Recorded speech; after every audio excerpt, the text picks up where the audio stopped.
Morning. You know what day it is. What day is it? Game day. It's not game day. There's no more games for you. Aww. What day is it? Vlog day. It's vlog day. Can you see him? Pick your head out. There he is. Peekaboo. The peekaboo. He's back there editing. Editing. That's what we're going to say. Editing. So yes, it's vlog day. We usually try to vlog on Saturdays. I realized that Monday through Friday, it's a little harder to do just because it's work and just want to enjoy family time and everything. Unless there's something pops up, then we'll vlog Monday through Friday. But usually it's Saturday and or Sunday. But today we are going to talk about something. Something I promised you guys we were going to talk about at the beginning. And so if you watched last week's vlog, it was pretty fun vlog. It was a fun time because I got to see people I haven't seen in a while. I got to hang out with some friends I haven't hung out with in a while, and that was pretty cool. If you watched last week, you know who I'm talking about. If you didn't watch, go ahead and watch the video. I may put it in one of these corners. I don't think I've done that. Maybe I have, but I may put it in one of these corners. Did I? I think you did one. I said I was going to, but I don't think I did. Yeah. I think I cut that part out because it was when we went to eat at the Chinese restaurant. Oh yeah. Yeah, after we had the debacle with the letters. Yeah, I didn't, so I was like, I wasn't feeling it. Yeah, so anyway, I may, if I haven't.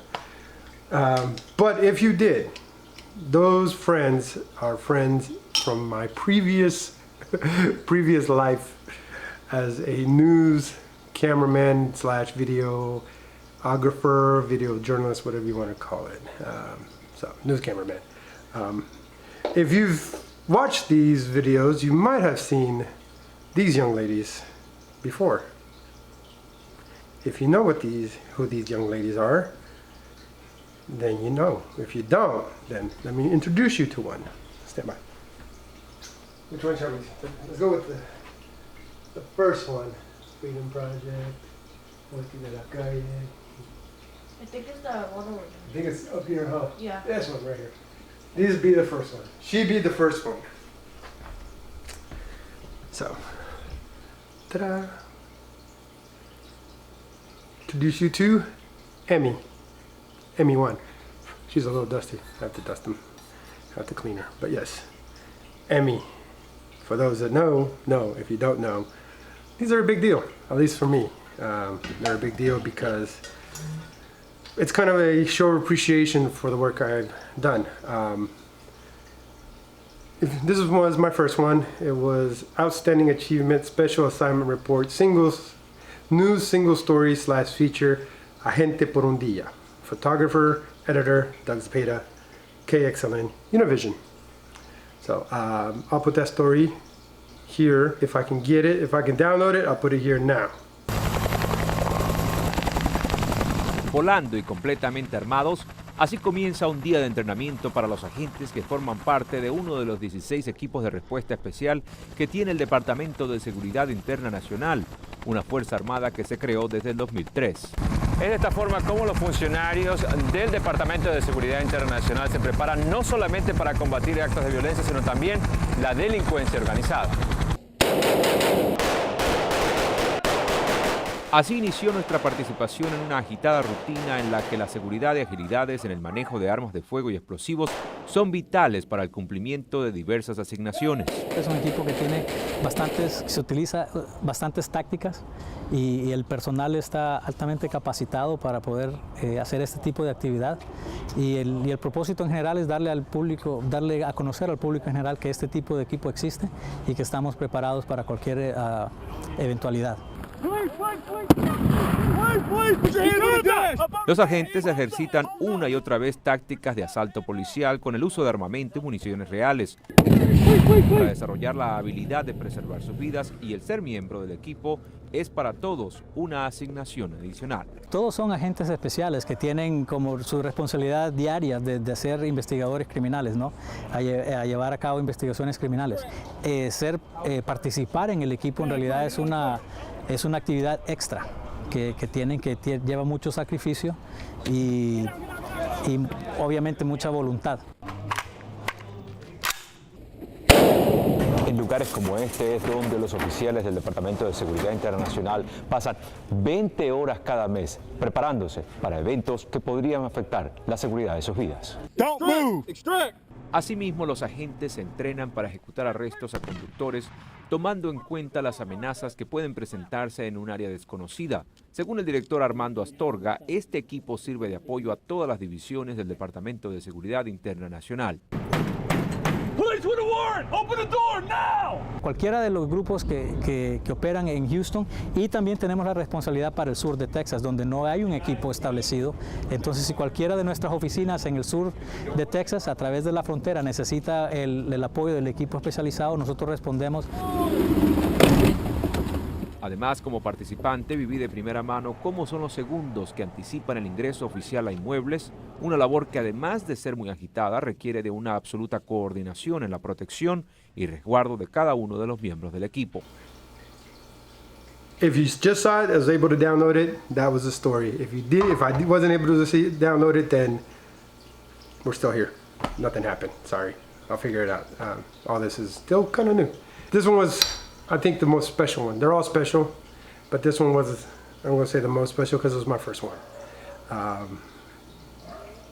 You just don't know that feeling of winning one of these until you win one, and you don't know the feeling of anticipation to hear your name being called out until you're there. So to all those that have won one, congratulations. To all those that have been nominated and have not won one, you still deserve one. We all deserve one. But needless to say, let's put her back. She's going back to the top.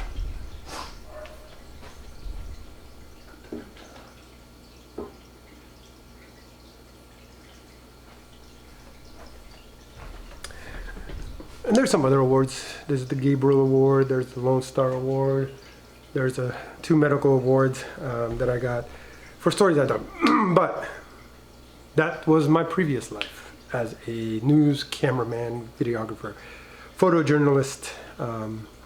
I worked in the business for over 20 years. I actually started while still in college. I was here, University of Houston, and I was working sports for the football program, and I happened to go to a job fair, and UNIVISION was there looking for part-time excuse me. They were looking for part-time videographers or cameramen, or, you know, as I knew him, cameraman back then, but videographers, video journalists. And I just happened to be there with, at the time, was one of my best friends, my fraternity brother. He was there. He was actually the one there looking for a job as an engineer, because it was kind of an engineering job fair, I think. So I got lucky. I started working. I was still in college. I think I was a junior. And I was already working in the business. A business I never wanted to get into. I'm just going to be honest. I never wanted to be in news. News was not the reason why I studied TV, radio production. I wanted to do sports. Sorry. I wanted to do ESPN. I wanted to do CBS Sports, NBC Sports. I wanted to shoot sports. That was my thing. But I got the opportunity to start at UNIVISION as a 23, 24-year-old still in college. I took my time. Don't judge.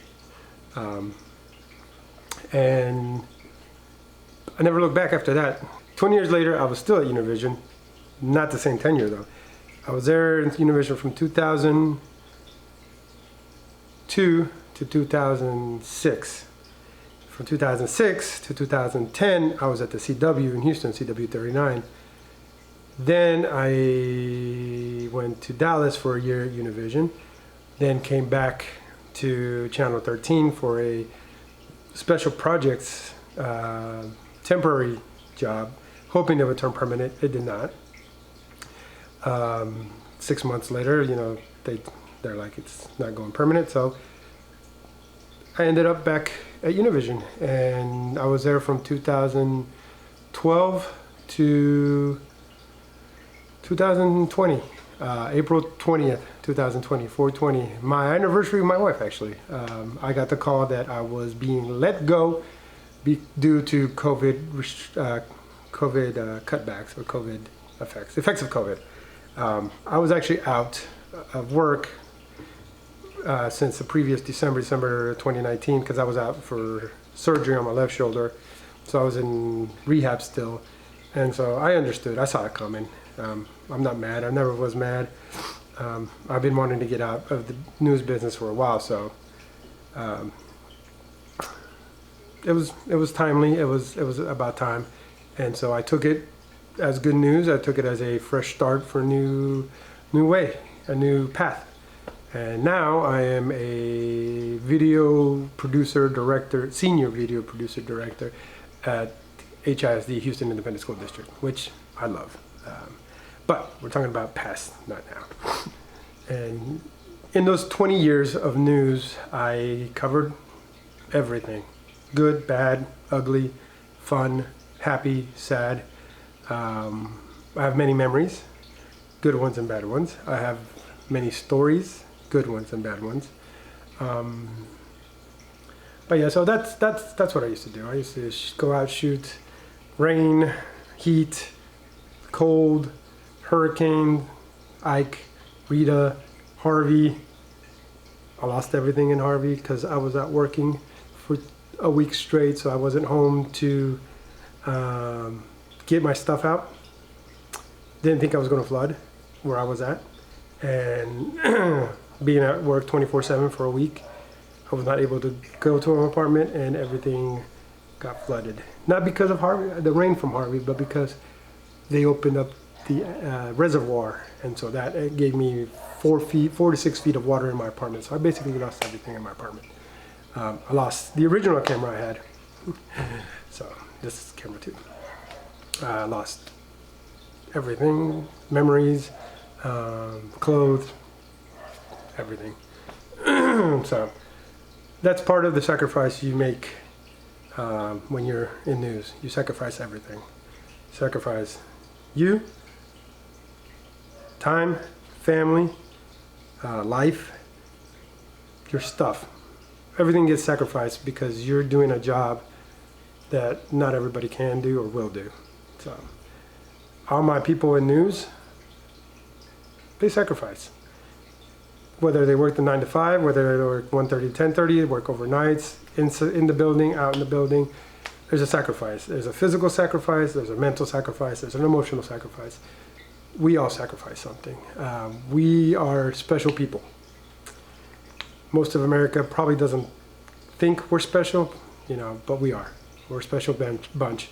And that's what connects us, is that likeness, We all have different views, we all have different ideas, we all are different people, but we're all the same. We're special.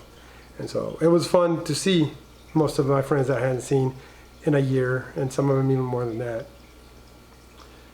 Get to hug them, get to be next to them, get to laugh, talk, remember things, and it's cool that even though I haven't worked there in a year, that I can still hang with them, because we have a special connection, we're special people.